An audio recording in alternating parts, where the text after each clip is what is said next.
Alright guys, just got done cleaning this one, Smith & Wesson M&P 22 Compact. Thought I'd show you guys a quick field strip video.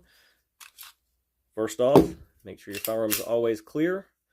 You're going to lock your slide back, pull your takedown lever down, you're going to pull back on it, lift it forward. Recoil spring comes out. Now upon reassembly, make sure that you're angled down here. Going to slide it right back in there. Make sure your slide stays back. Pin goes up. All there is to it.